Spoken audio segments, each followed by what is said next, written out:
Hello, you're watching Btva's Business Nigeria for today, Friday, November 27th. And I am Tunji Andrews.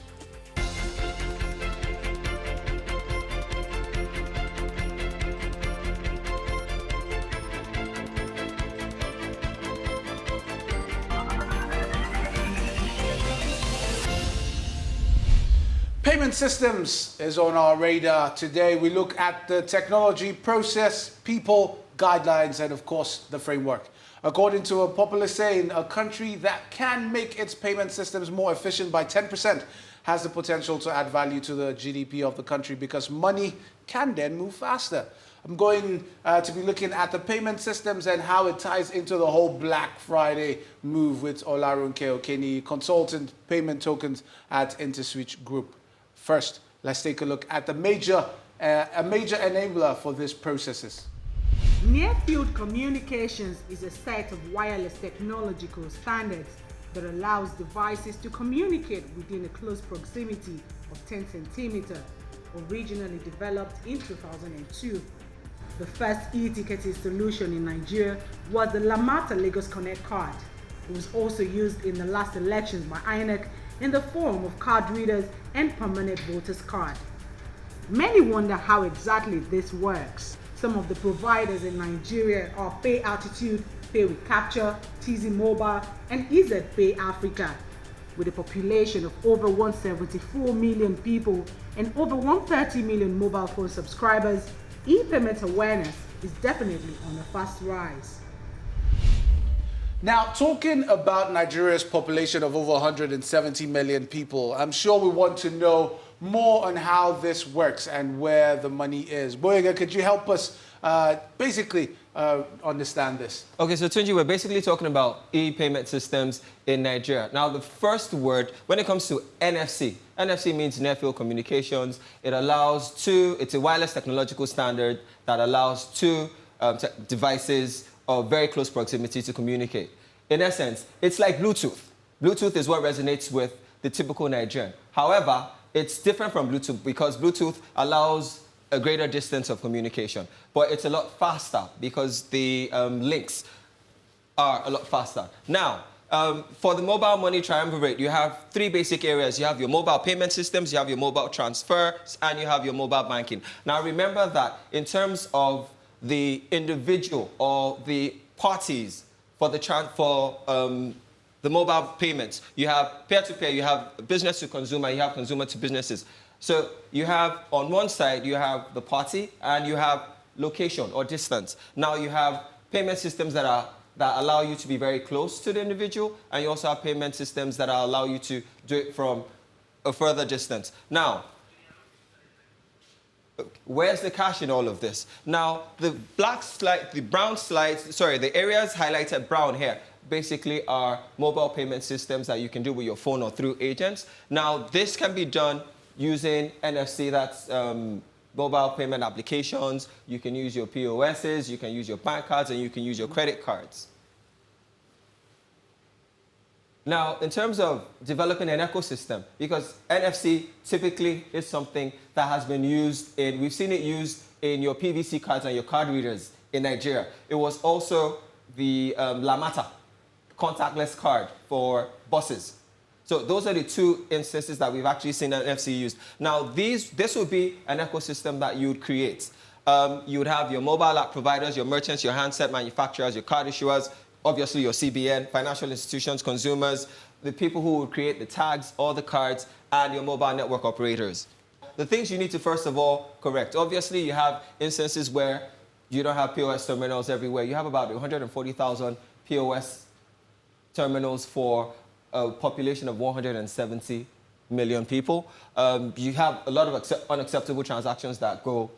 The cost of the POS, the security concerns. For the consumers, you have inconvenience in handling cash and all that. For the enterprises, you have the operators who have to add value-added services to increase their revenue streams. For the banks, you have to get clients to transact business via mobile. I want to bring in Ronke now. Ronke, I'm more concerned about the money. We've been hearing all kinds of numbers going around the system.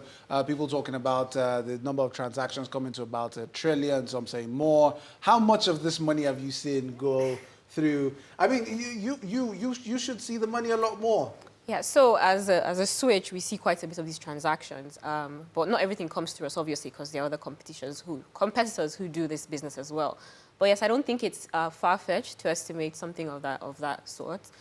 If I want to talk a bit about what we saw last year for the month of November, as a switch doing a certain percentage of the transaction in the industry, we're already looking at 7 billion. So, yeah, there is no, and then the growth rate is at least 15%. So it's very promising to say we're definitely going to hit 1 billion. How far we go over 1 billion is where the question lies. Now, Boyega, Yeah. the NFC itself, Yeah. I mean, it tied into the mobile money space.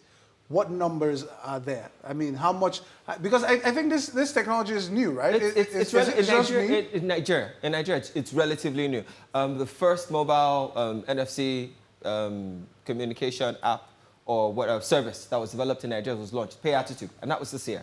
But basically, what you're trying to do with NFC is you want it to replace POS transactions. Now, because of cashless Nigeria, we've seen POS transactions, the volume and the transaction value of POS transactions spiral. Right? Boyega says it's the future. I want to ask, is it really the future of mobile? With anything around payments, you have to always think about the acquiring space. What makes me want to use my card when I go anywhere? The terminal to accept my payments is there. It's easy, it's convenient, I don't have problems. So where is our infrastructure to support NFC? NFC has many variants. So we're talking about chip NFC, that's EMV on your basic bank cards. We're talking about MyFair. It's more of a basic technology, so you're not really concerned about the money behind it. So you talk about LCC, transport, payments, low-value transactions. So we really need to look at the acquiring space and what's happening in there. Maybe regulation may need to say one or two things on how we play. If anything happens with our ministers and how they view transport in the next 1-2 years, NFC can become something really big because we have the population to support that. I'm still going to ask you about foreign transactions and failures, but I do remember when BlackBerries came into the market and who thought at the time that it would revolutionize emails on mobile phones. And businesses in Nigeria. Ronke, what is the future with concerns payments? I think payments is really about people. I think regulation has a big role to play because what we're seeing is we need to share infrastructure more. So it's understandable that a business will say, I've invested this much, I'm trying to grow this way, why should I open up? But if we're really trying to solve the problem and grow the volumes drastically, we need to open up ourselves and regulation may have to make us do this sooner than later. And you're seeing signs of this already. If you're paying attention, you're seeing signs of this. Ronke is still going to be with us because we're still talking more about payment solutions. Boyega is also going to still be with us. Do not go anywhere. More of e-commerce, Black Friday, and more.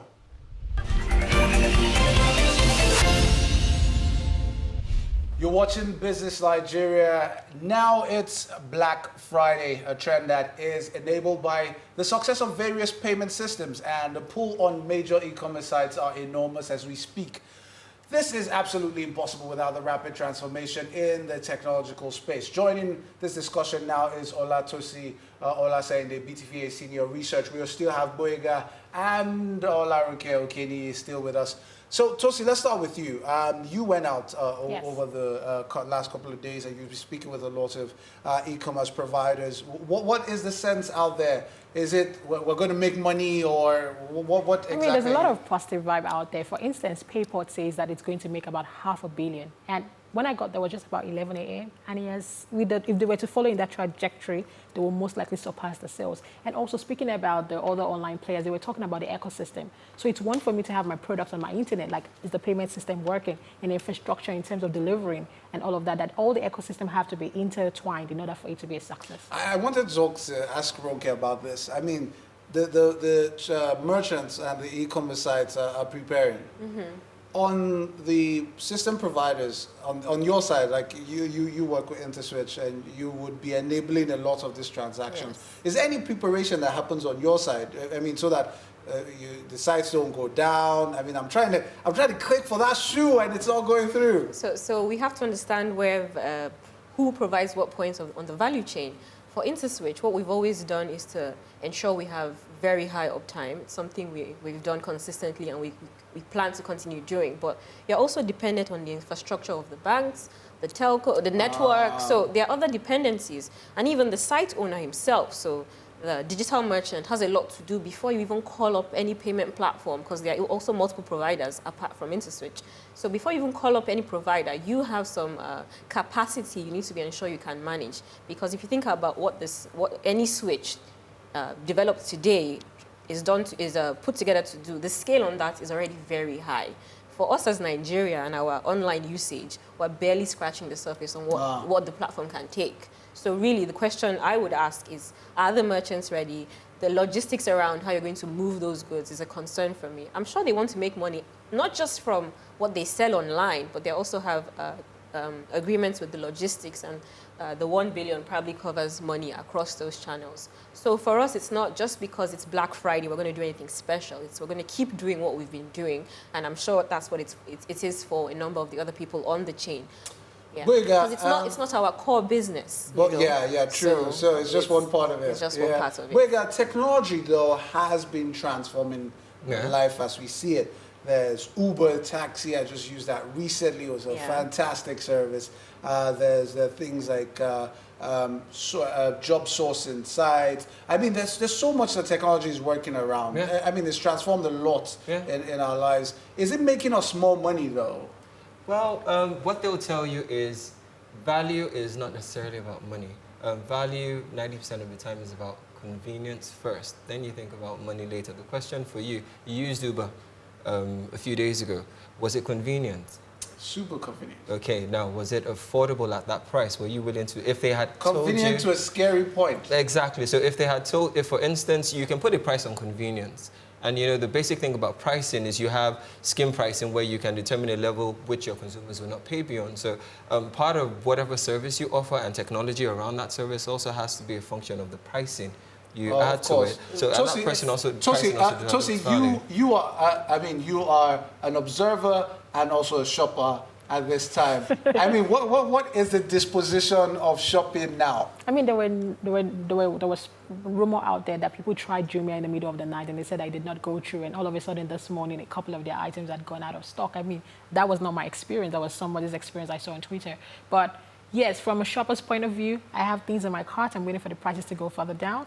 And also from an observer point of view, there's just so much energy in the air. I mean, 5 years ago, it was not there. So that goes again to talk about the role of technology, the online retail. Now, even the brick and mortar shops, that is your normal shops without being online, are also taking part in this activity. So yes, the technology has played a role to spur this, and everybody's latching onto it. But I mean, this is good business for you, though. I mean, because we're seeing Black Friday, that we're seeing tech something. Cyber Monday. Cyber Which may become obsolete, because with so much happening online these days, it's like nobody's going to wait really for Monday. For Monday to anything do anything. Unless the merchant strategy is to further, drop reduce sales. Prices. But if you're trying to drive sales online, if it's part of your strategy, then there's no reason to wait for Cyber Monday. Just do what you have to do. Talking about Cyber Monday, like, not everybody got paid today, so some people might get paid.